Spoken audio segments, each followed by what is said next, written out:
ஆண்டவராகிய இயேசு கிறிஸ்துவின் கிருபையும் சமாதானமும் உங்கள் அனைவரோடும் கூட என்றைக்கும் இருப்பதாக. நான் உன்னை விட்டு விலகுவதும் இல்லை, உன்னை கைவிடுவதும் இல்லை என்று சொன்ன நமது ஆண்டவராகிய இயேசு கிறிஸ்து நம்முடனே கூட இருந்து என்றென்றும் நம்மை காப்பாற்றுவார். சமாதானம். எசேக்கியேல் 10ஆம் அதிகாரம் 12ஆம் வசனம் முதல் 21ஆம் வசனம் வரை, 11ஆம் அதிகாரம் 1 முதல் 8 வசனங்கள் வரை. எசேக்கியேல் ஐயா பார்த்த தரிசனத்தை அவர் விளக்கிக் கொண்டிருக்கிறார். அதை குறித்து தியானித்து வருகிறோம். எசேக்கியேல் ஐயா ஆவியில் எடுத்துக் கொள்ளப்பட்டு எருசலேமுக்கு, அவர் இருந்தது பாபிலோனில் இருந்தார். சிறையிருப்பில் இருந்த ஜனங்களின் மத்தியில் அவர் இருந்தார், வாசம் செய்து கொண்டிருந்தார். அந்த சமயத்தில் கர்த்தருடைய ஆவி அவர் மேல் இறங்கி, அவருடைய ஆவியை பரிசுத்த ஆவியானவர் எடுத்துக்கொண்டு எருசலேமின் தேவாலயத்திற்கு கொண்டு போகிறார்.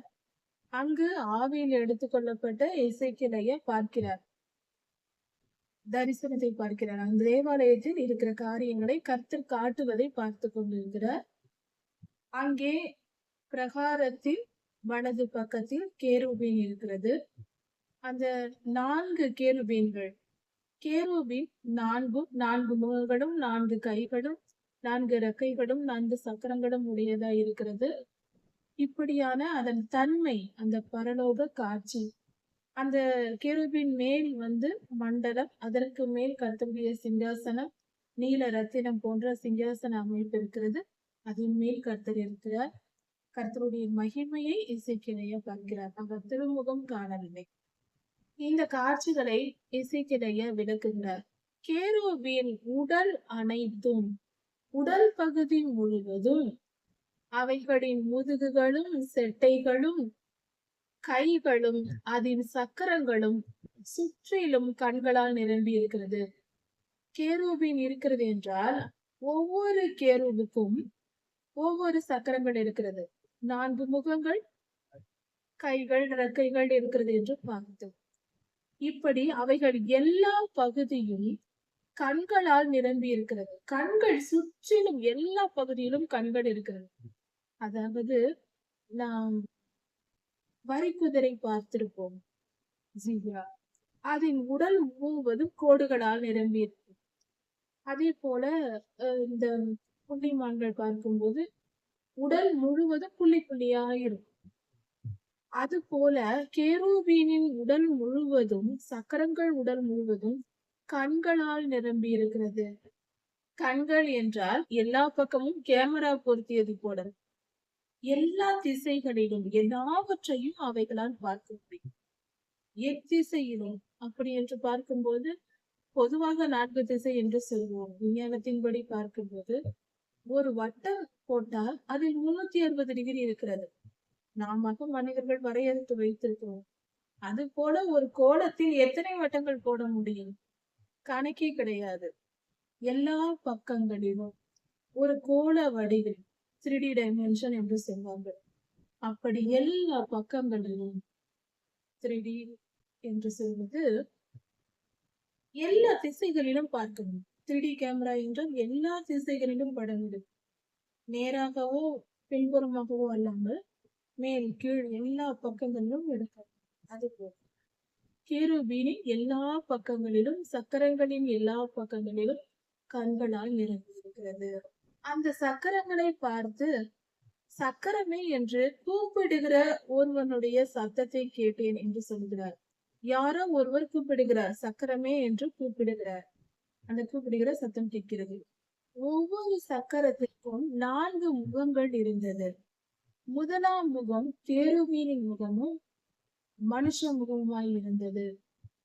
முதல் முகம் கேருபீன் முகம், 2வது மனுஷ முகம், 3வது சிங்க முகமும், 4வது கழுகு முகமுமாய் இருந்தது. 4 முகங்கள் அவைகளுக்கு இருந்தது. கேருபீன்கள் மேலே எழும்பின, உயரத்தில் அவை எழும்பியது. இப்படியாக எசேக்கியேல் ஐயா பார்த்து கொண்டிருக்கும் போது கேருபீன்கள் மேலே எழும்புகிறது. இதுதான் நான் கேபார் நதி அண்டையிலே கண்ட ஜீவன் என்று எசேக்கியேல் ஐயா சொல்கிறார். கேபார் நதி அண்டையில் நான் பார்த்த அதே ஜீவன் தான் இது என்று சொல்லுகிறார். கேருபீன்கள் போகும்போது அவைகளோடு கூடவே சக்கரங்களும் கூடவே ஓடுகின்றன. இப்படியாக நாம் பெற்றோர்கள் போகும்போது சிறு பிள்ளைகள் கூடவே ஓடி வருவார்கள். அது போல கேருபீன்கள் மேலே எழும்பி எங்கே போகிறதோ எந்த திசையில் அந்த திசையெல்லாம் சக்கரங்களும் கூடவே ஓடுகின்றன. 4 ஜீவன்களுக்கும் 4 சக்கரம் அந்த கேருபீன்களின் பக்கத்திலேயே ஓடுகிறது. பூமியை விட்டு எழும்புவதற்கு அந்த கேருபீன் செட்டைகளை விரிக்கும் போது சக்கரங்கள் விலகி போகவில்லை. அவைகளும் கூடவே அருகேயே இருந்து கூடவே எழும்புகிறது. அவைகள் நிற்கையில் இவைகளும் நிற்கின்றன. அவைகள் ஓடும்போது இந்த சக்கரங்களும் ஓடுகிறது. ஜீவனுடைய ஆவி இந்த சக்கரங்களில் இருந்தது. சக்கரங்கள் உயிர் உள்ளவையாய் இருக்கிறது. உயிரற்றவை இல்ல, உயிருள்ளவை. கர்த்தருடைய மகிமை அதுவரையும் தேவாலயத்தின் வாசற்படியில் இருந்தது. அந்த கர்த்தருடைய மகிமையானது மேலே எழும்பி அப்படியே வந்து பிரகாரத்தின் வாசற்படியில் இருந்த தேவ மகிமை கேருபீன்கள் மேல் வந்து இறங்கியது. அப்பொழுது கேருபீன்கள் செட்டைகளை விரித்து எசேக்கியேல் ஐயாவின் கண் முன்னே அவர் பார்த்து கொண்டிருக்கும் போதே மேலே எழும்புகிறது. அவைகள் புறப்பட்டு போகும்போது சக்கரங்களும் அதற்கு சமமாக அதை போலவே கூடவே இருவர் செல்லும் போது ஒருவர் போகும்போது பின்னால் ஒருவர் செல்வது போல கூடவே சரியாய் எழும்பி சென்றன. இப்படியாக கேருபீன் சென்று தேவாலயத்தின் கர்த்தருடைய ஆலயத்தின் கிழக்கு வாசலில் போய் நிற்கிறது. அப்படி நிற்கும் போது தேவ மகிமை அதன் மேல் நின்றது. தேவ மகிமை அந்த கேருபீன் மேலிருந்த மண்டலம், அதன் மேலிருந்த சிங்காசனம் அதன் மேல் நின்றது. எசேக்கியேல் ஐயா சொல்லுகிறார், இது நான் கேபார் நதி அண்டையிலே பார்த்த அதே ஜீவன்தான். அந்த ஜீவன் கேருபீன்கள் என்று நான் அப்பொழுது அறிந்து கொண்டேன் என்று சொல்லுகிறார். அந்த 4 ஜீவன்கள் தான் கேருபீன்கள் என்று நான் தெரிந்து கொண்டேன் என்று சொல்லுகிறார். அவைகள் ஒவ்வொன்றுக்கும் 4 முகங்களும் 4 செட்டைகளும் 4 கைகளும் இருந்தன. ஒவ்வொன்றுக்கும் இருந்தது. ஒவ்வொரு கேருபுக்கும் இருந்தது. அந்த செட்டைகளின் கீழ் மனித கைகளின் சாயல் இருந்தது. அதை போல அவைகளுடைய முகங்கள் நான் கேபார் நதி அண்டையிலே பார்த்த முகங்கள், அந்த ஜீவன்களின் முகங்கள் போலவே இருந்தது என்று எசேக்கியேல். ஒவ்வொன்றும் தங்கள் முகத்துக்கு எதிரான திசை நோக்கி சென்றது. சாதாரணமாக நாம் நடக்கும்போது நம் முகத்துக்கு நேராக நடப்போம். வேறு பக்கம் போக வேண்டும் என்று நாம் திரும்பி நடக்கிறோம். ஆனால் கேருபீன் அப்படி நடக்காது. எப்பக்கமும் 4 முகங்கள் இருக்கிறது, 4 சக்கரங்கள் இருக்கிறது. இப்படி எல்லாம் இருப்பதினால் அவர்கள் எந்த பக்கம் வேண்டும் என்றாலும் திரும்பாமல் செல்லும். அந்த தரிசனம் அதோடு முடிந்தது. அடுத்ததாக இந்த தரிசனத்தை கண்டுபிடிக்கிறார். அதாவது கர்த்தர் ஒரு தரிசனத்தை, ஒரு புதிய தரிசனத்தை எசேக்கியேலுக்கு காட்டுகிறார்.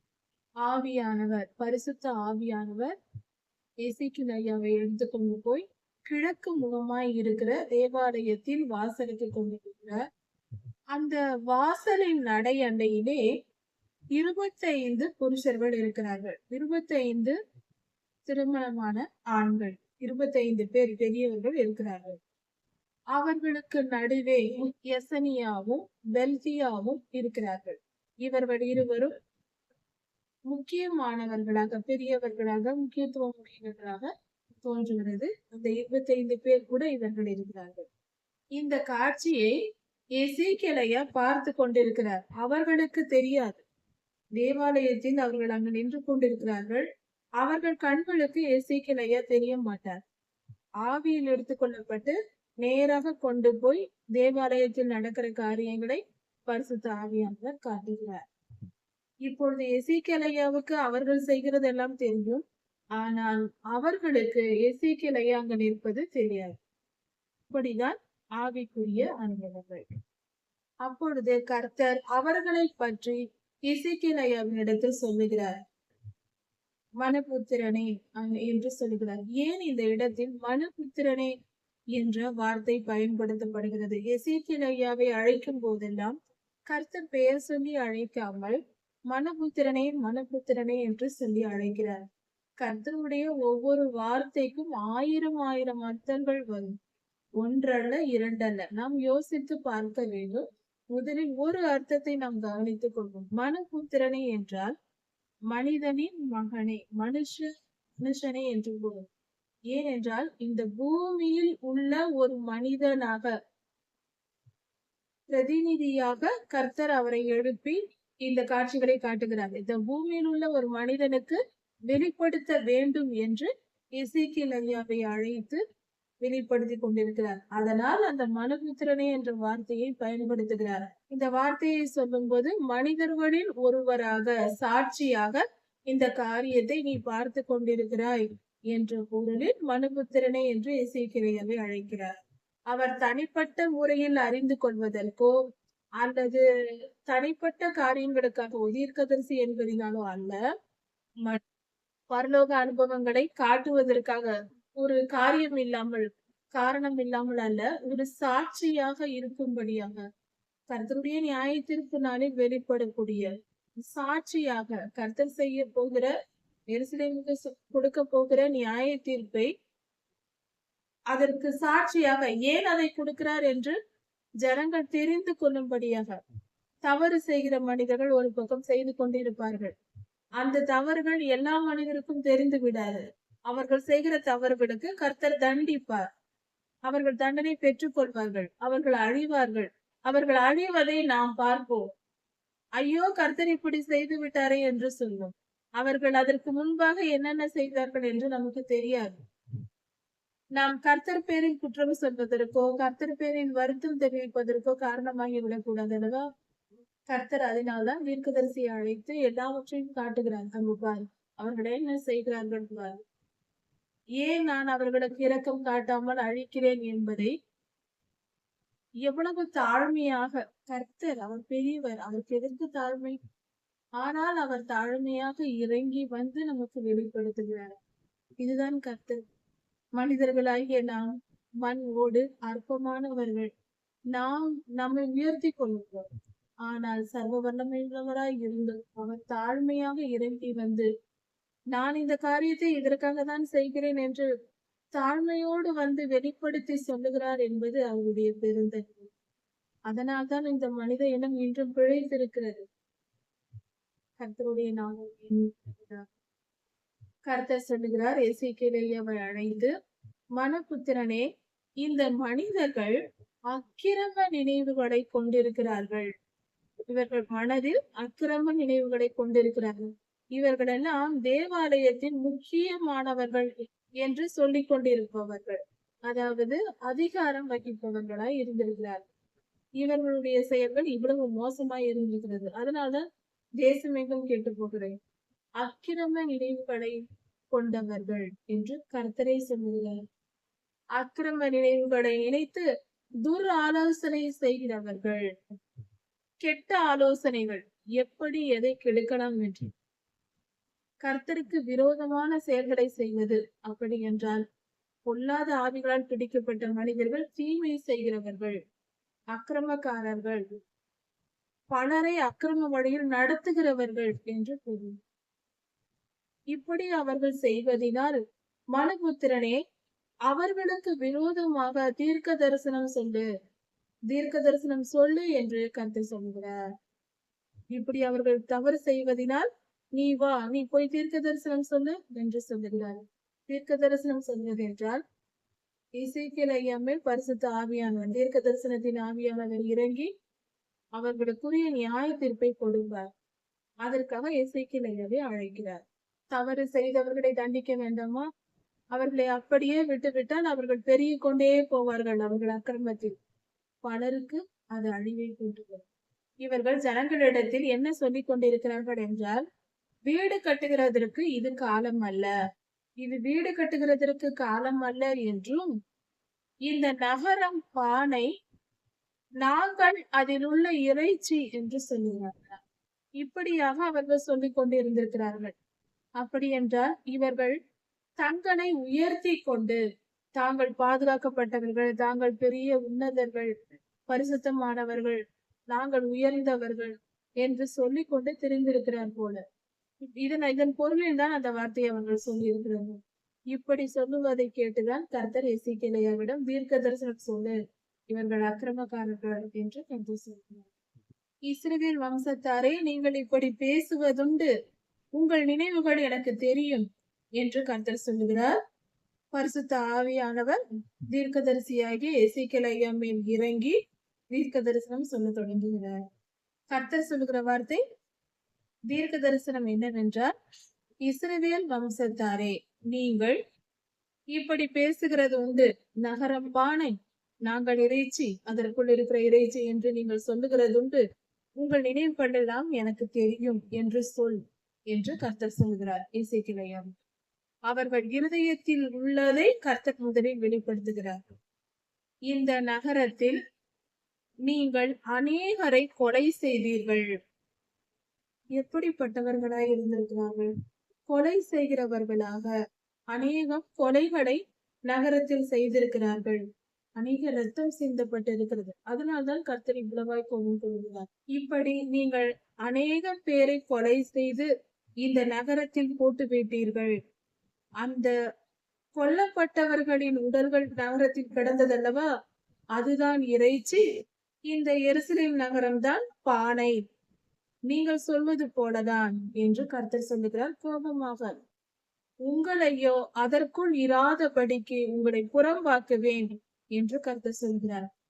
அதாவது, நாங்கள் பாதுகாப்பாய் இருக்கிறோம், எல்லோரும் வெளியே போய்விட்டார்கள், அநேகர் கொலை செய்யப்பட்டார்கள், அநேகர் சிறையிருப்புக்கு போய்விட்டார்கள், இவர்கள் மிச்சமாய் இருந்தவர்கள். இவர்கள் என்ன சொல்லிக் கொண்டிருக்கிறார்கள்? நாங்கள் பாதுகாக்கப்பட்டவர்கள், எங்களுக்கு ஒரு ஆபத்தும் இல்லை என்று இருந்தார்கள். உள்ளேயே இருக்கிறோம், நாங்கள் எருசலேமுக்குள்ளே இருக்கிறோம் என்ற நினைவில் இருந்திருப்பார்கள் போல. அதைதான் கர்த்தர் சொல்லுகிறார், உங்களை இந்த நகரத்தை விட்டு வெளியே புறம்பாக்குவேன், வெளியே தூக்கி எறிவேன், உங்கள் நினைவுகள் அக்கிரம நினைவுகள் என்று கர்த்தர் சொல்கிறார். பட்டயத்திற்கு பயப்பட்டீர்கள், பட்டயத்தையே உங்கள் மேல் வர பண்ணுவேன் என்று கர்த்தர் சொல்கிறார். பட்டயம் வந்துவிடும் என்று பயந்து அநேகம் அக்கிரம காரியங்களை நீங்கள் செய்திருக்கிறீர்கள். பயத்தின் நிமித்தம் அநேக காரியங்களை நீங்கள் பயந்து தவறு செய்திருக்கிறீர்கள். நீங்கள் எதற்கு பயந்து தவறு செய்தீர்களோ, எது நடக்க கூடாது என்று நினைத்தீர்களோ, அப்படி என்றால் பட்டயம் வரக்கூடாது, சண்டை வரக்கூடாது என்று நினைத்து நீங்கள் என்னென்ன செய்கிறீர்களோ தவறுகள், நான் அதற்கு எதை கண்டு பயந்தீர்களோ அதை நான் உங்களுக்கு அனுப்புவேன். சண்டை வரும், பட்டயம் வரும், வெட்டுண்டு பிரச்சனைகள் வரும் என்று, யுத்தம் வரும் என்று கர்த்தர் சொல்றார். அதாவது, நாம் எந்த காரியத்துக்கு பயப்படுகிறோமோ, பயந்து வாழ்ந்தால் அந்த காரியம் நமக்கு வந்துவிடும். பயப்படக்கூடாது. கர்த்தர் ஒருவருக்கே நாம் பயப்பட வேண்டும். மற்ற எந்த மனிதனுக்கோ, எந்த காரியங்களுக்கோ, எந்த சூழ்நிலைகளுக்கோ, எந்த நிலைக்கோ பயப்படக்கூடாது. மரணத்தை கண்டு பயப்படக்கூடாது, நோய்களை கண்டு பயப்படக்கூடாது, பொல்லாத மனிதர்களை கண்டு பயப்படக்கூடாது. இவை எல்லாவற்றிலும் பெரியவர் கர்த்தர் நம்மோடு இருக்கிறார். அதனால் நாம் பயப்பட தேவையில்லை. அவர் பார்த்து கொண்டிருக்கிறார், நம் உடனே கூட இருக்கிறார். அவர் சகலமும் அறிந்தவராய் இருக்கிறார். அப்படி இருக்க நாம் ஏன் பயப்பட வேண்டும்? அவர் கூட இருக்கும்போது அவர் அறிந்திருக்கிறார், சர்வ வல்லமை உள்ளவர். அவர் நம்மை காப்பாற்றுகிறார், இன்று வரை காப்பாற்றுகிறார், என்றும் காப்பாற்ற போகிறார். நாம் எதற்கும் அஞ்ச தேவையில்லை. பயத்தை விட்டுவீங்கள். பயப்படுகிறவர்கள் பரலோக ராஜ்யத்திற்குள் பிரவேசிப்பதில்லை என்று வெளிப்படுத்தல் 19ஆம் அதிகாரத்தில் சொல்லப்பட்டிருக்கு. உலக பயத்தை விட்டுவிடவும், கர்த்தருக்கு மட்டுமே பயந்து அவன் வார்த்தைக்கு நடுங்கி உண்மையாய் வாழ வேண்டும். பயப்படுதல் என்றால் நாம் தவறு செய்யாமல் பரிசுத்தமாய் வாழ வேண்டும். கர்த்தர் இருக்கிறார், அவர் பார்த்து கொண்டிருக்கிறார், நாம் தவறு செய்யக்கூடாது என்கிற பயம் வேண்டும். அது ஆரோக்கியமான பயம். மற்ற எந்த பயமும் வைத்திருக்க கூடாது நம் இருதயத்தில். இப்படியாக நாம் சுத்திகரித்துக் கொள்வோம். கர்த்தர் நம்மை காப்பாற்றி வருகிறார், என்றென்றும் காப்பாற்றுவார். பயப்படாமல் உலகத்தில் வென்று கர்த்தருடைய ராஜ்யத்தை சேர்ந்து நமது ஆண்டவராகிய இயேசு கிறிஸ்து சீக்கிரம் வரப்போகிறார். அவருடைய வருகைக்கு நாம் ஆயத்தப்படுவோம். மாரநாதா.